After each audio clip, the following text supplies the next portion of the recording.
A Irlanda hoje é o terceiro país mais rico do mundo, com um PIB per capita de 124 mil dólares. É inacreditável para um país que já foi o mais pobre da União Europeia. Para chegar a esse patamar, foram adotadas diversas políticas liberais, junto a uma dedicação gigante dos seus moradores. E no vídeo de hoje, falaremos da incrível ascensão da Irlanda.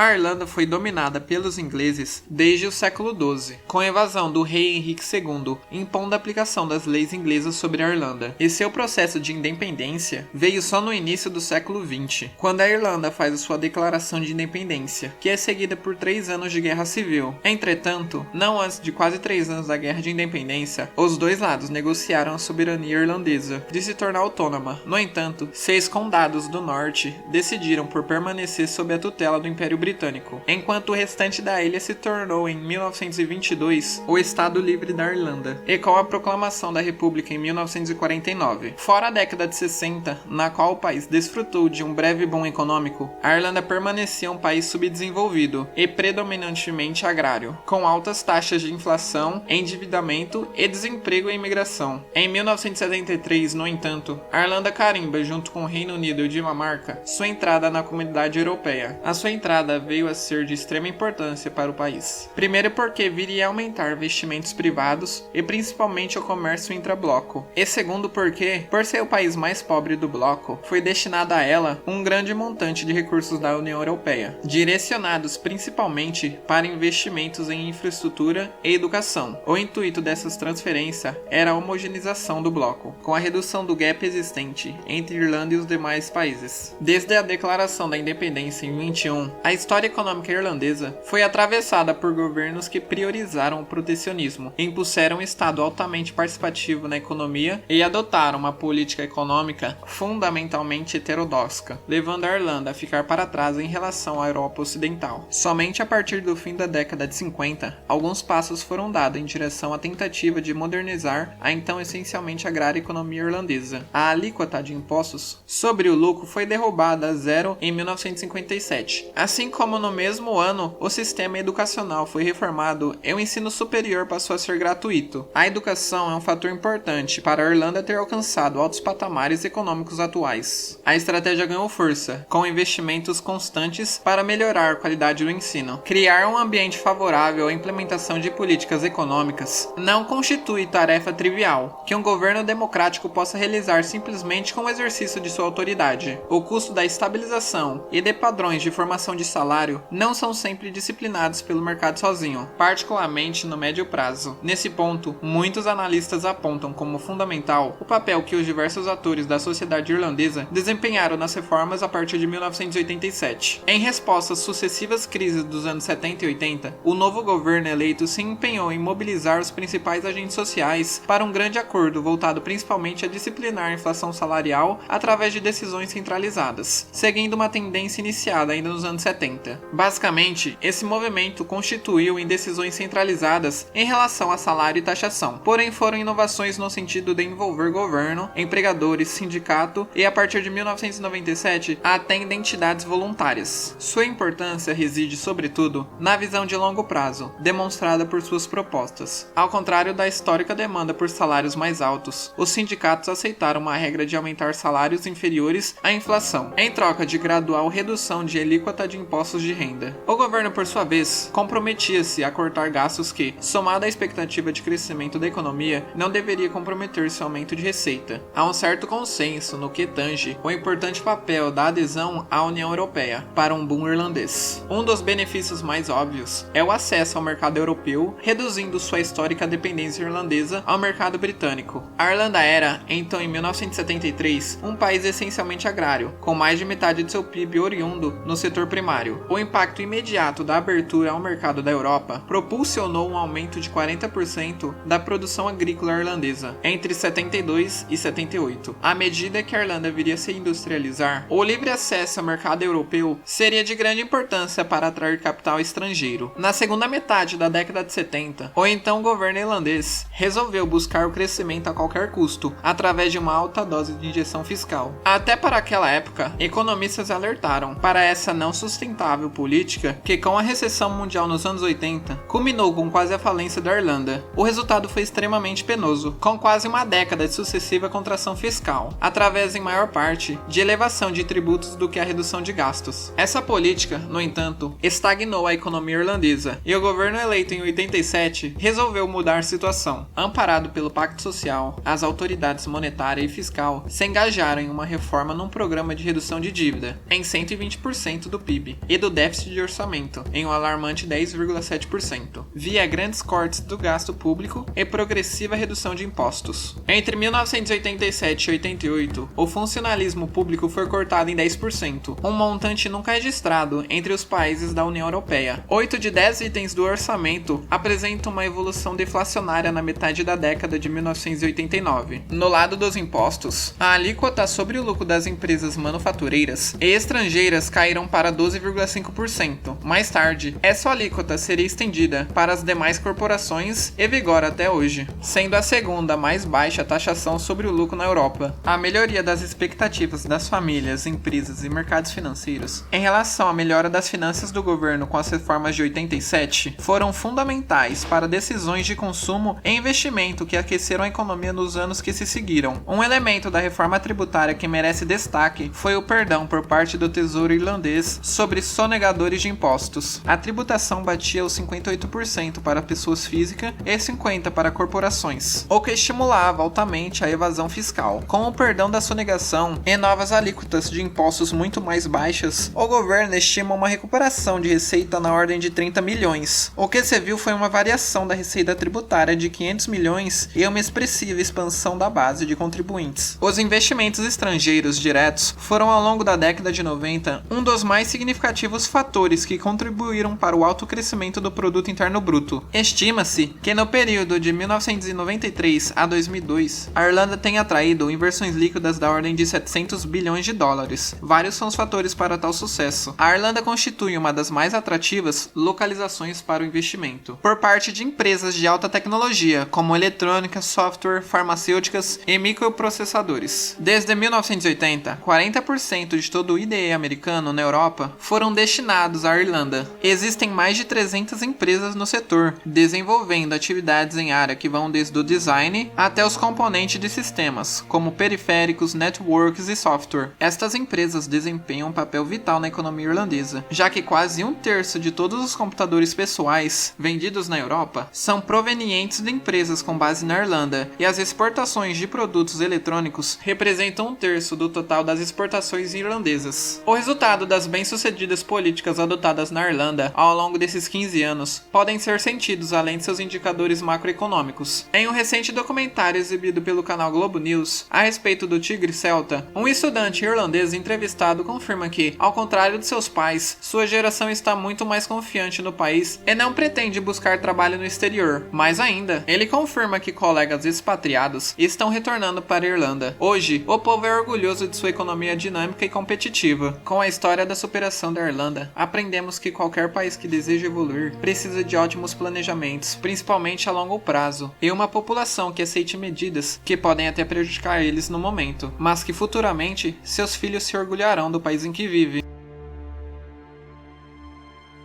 Muito obrigado se você assistiu o vídeo até aqui. Se você gostou do conteúdo, deixa o like e se inscreva.